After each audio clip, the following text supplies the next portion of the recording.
여러분, 지방 부동산 하면 보통 뭐가 제일 먼저 생각나세요? 아마 미분양이다, 집값 하락이다, 이런 좀 어두운 소식들이 먼저 떠오를 거예요.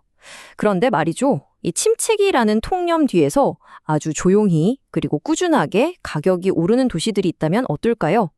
오늘 이 시간에는 모두가 아니다라고 할 때 맞다고 외친 바로 그 몇몇 지방 도시들의 비밀을 한번 파헤쳐보겠습니다. 그렇죠. 사실 지난 몇 년간 부동산 하락장을 얘기할 때 지방시장은 언제나 그 중심에 있었잖아요. 이건 이제 많은 분들한테 거의 공식처럼 굳어진 얘기죠.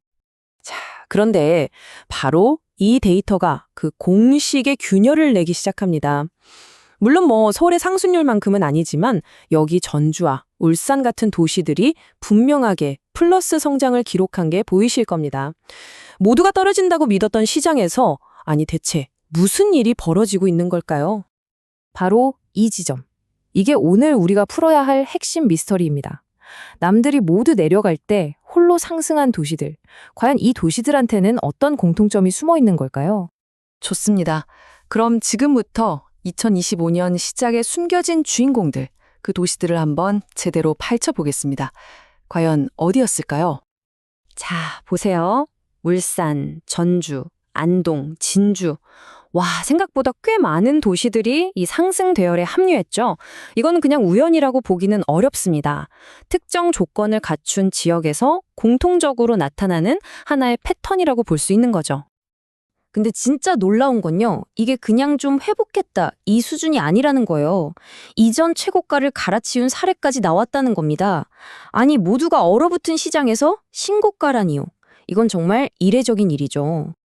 자, 그럼 이 미스터리를 푸는 첫 번째 열쇠를 찾아보죠. 그 핵심은 바로 공급입니다. 좀 더 정확하게 말하면 새 집이 너무너무 부족하다는 거죠. 만성적 공급 부족, 이게 뭐냐면 정말 쉽게 말해서 살고 싶어 하는 사람들은 계속 있는데 새로 짓는 집은 오랫동안 없는 거예요. 딱 그 상태. 인구 60만이 넘는 대도시인 전주가 바로 이 문제에 딱 부딪힌 거죠. 데이터를 직접 한번 보시죠. 전주는 2020년 이후로 연간 입주 분량이 5천 가구를 넘은 적이 단 한 번도 없어요. 심지어 올해는요, 1,500가구도 안 돼요. 와, 새 아파트는 누구나 살고 싶어 하는데 공급이 이 정도면 가격이 오를 수밖에 없는 구조인 거죠. 이게 그냥 숫자로만 끝나는 게 아닙니다. 실제 가격으로 바로 나타나죠. 여기 표를 한번 보세요. 전주 엑포시티의 이 아파트 1년 만에 거의 1억이 올랐고요. 바로 옆 단지는 아예 신고가를 찍어버렸어요. 공급 부족이 가격을 어떻게 움직이는지 정말 제대로 보여주는 예시입니다. 춘천도 마찬가지예요. 이 비교 한번 보실래요? 2025년에 춘천에 들어서는 집이 1,000가구 남짓, 바로 옆에 있는 원주의 5분의 1밖에 안 돼요. 이 엄청난 공급량 차이가 춘천 시장만의 아주 독특한 분위기를 만들고 있는 겁니다. 근데 춘천에는 공급 부족 말고도 또 하나의 아주 강력한 카드가 있어요. 바로 GTX B 노선 연장이라는 엄청난 호재죠. 이제 서울 가는 게 훨씬 편해진다. 이 기대감 하나만으로도 수요를 확 끌어당기면서 집값이 떨어지는 걸 막는 아주 튼튼한 방패 역할을 해주고 있는 겁니다. 자, 이제 두 번째 단서로 넘어가 보죠. 두 번째 단서는 바로 일자리입니다. 새로운 산업, 그리고 사람들이죠. 결국 사람이 모여야 집도 필요한 거 아니겠어요? 논산의 경우를 한번 따라가 볼까요? 먼저 국방 국가산업단지가 딱 승인이 됩니다. 그러면 당연히 관련 첨단 기업들이 막 들어오겠죠? 일자리가 팍팍 늘어나는 거예요. 그런데 문제는 2026년 이후로는 새로 지어지는 아파트가 거의 없다는 겁니다. 와, 수요는 폭발적으로 늘어날 게 뻔한데 공급은 꽉 막혀 있다? 가격이 오르는 건 어쩌면 정해진 수순이나 마찬가지죠. 이런 일자리 효과는 다른 도시에서도 쉽게 찾아볼 수 있습니다. 김천 혁신도시나 안동 경북도청 신도시처럼요. 이런 공공기관 이전은 한 번 들어오면 쉽게 나가지 않으니까 아주 꾸준하고 안정적인 집 수요를 만들어내는 거죠. 자, 드디어 마지막 단서입니다. 이게 뭐냐면 바로 전세가 매매를 밀어 올리는 현상이에요. 전세값이 너무 오르다 보니까 이럴 바에야 그냥 대출 좀 받아서 사고 말지 하는 생각이 드는 거죠. 이게 매매 시장을 자극하는 겁니다. 제천을 보면 이게 정말 확 와닿는데요. 최근 2년 동안 전셋값이 무려 5.17%나 올랐어요. 왜 그랬을까요? 이유는 간단해요.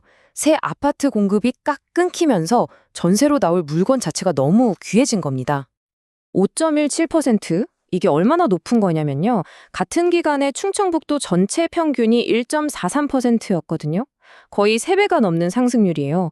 제천의 전세 시장이 얼마나 지금 뜨거운지 이 숫자 하나가 다 말해주고 있는 거죠. 바로 이거예요. 제천에서는 신축 아파트 전세 구하기가 하늘의 별 따기가 되니까 이게 전세값을 확 밀어 올리고요. 그 힘이 마치 지렛대처럼 작용해서 매매 가격까지 번쩍 들어 올리고 있는 그런 상황인 겁니다. 자, 이렇게 3가지 단서를 가지고 지방시장의 미스터리를 한번 풀어봤습니다. 그렇다면 이 결론이 우리에게 말해주는 건 뭘까요? 앞으로 시장은 어떻게 될까요? 오늘 우리가 찾아낸 상승하는 시장의 필승 공식 한번 정리해볼까요? 첫째, 새 집이 오랫동안 부족해야 하고요.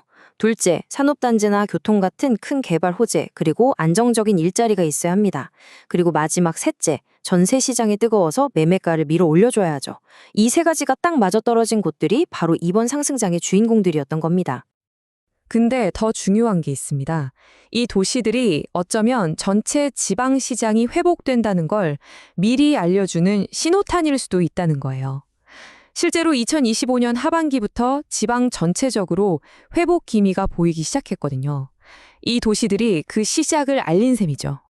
그리고 2026년이 되면 이 공급 부족은 이제 일부 지역의 얘기가 아니라 전국적인 현상이 될 거라는 전망이 많습니다.